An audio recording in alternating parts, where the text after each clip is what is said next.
Well, great morning, everyone. Happy Sunday to you. It's such a joy to come in to you on this morning and to share a word that God has given me for you. I pray that you've had a blessed week on this past week. And without further ado, let's just dive into the word.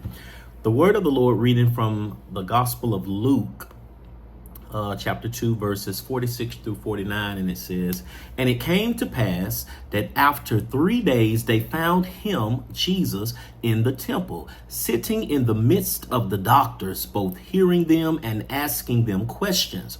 And all that heard him were astonished at his understanding and answers.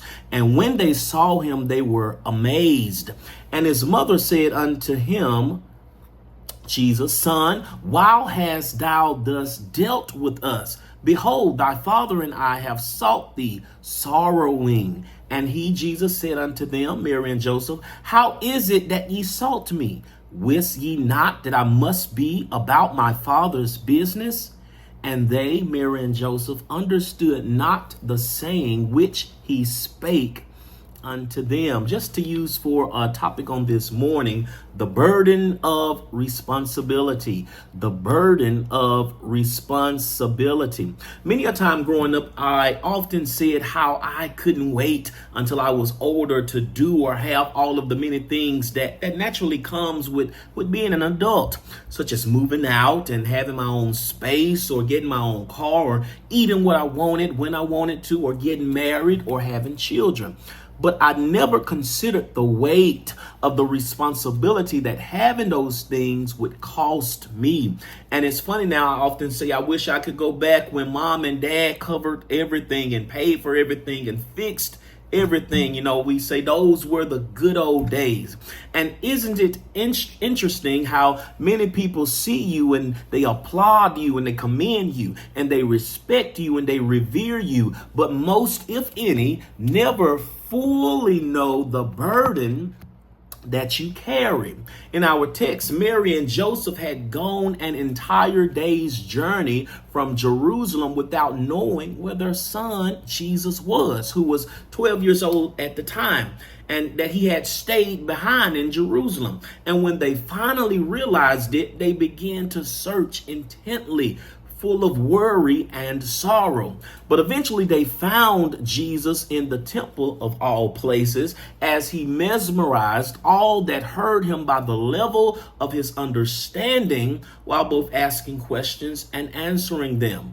But when Mary finally got a hold of him, she said, "Look, what were you thinking? Why did you stay behind? Did you not know how worried we would be?" And here is the rub. One of the heaviest burdens of responsibility is that many people will never fully grasp what it takes for you to be you. All right. And sometimes they would try to discourage you from doing your God-given purpose. They won't understand why you consistently invest so much but seemingly reap so little. They won't understand why you're so passionate and determined despite the many wrongs you encounter and endure. And some will never comprehend why you're unbothered by the public sticks and stones and falsehoods that are levied and thrown your way by the same people you are responsible to minister to and to help and to serve and to witness to.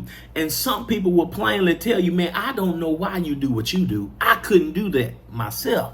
And so was the case after Jesus informed his parents that he must be about his father's business. Mary and Joseph couldn't grasp it. It didn't click. It didn't register. What was he talking about? But let me encourage you, it isn't always for people to understand.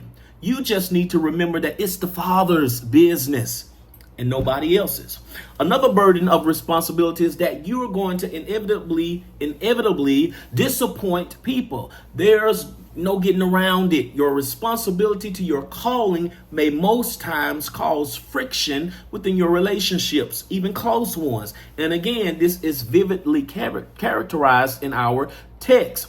But what God has given you to do or allowed you to walk through, the burden may be heavy. The situation may seem dark or unfair, but you need to remember this. The Father knows how to take care of his business.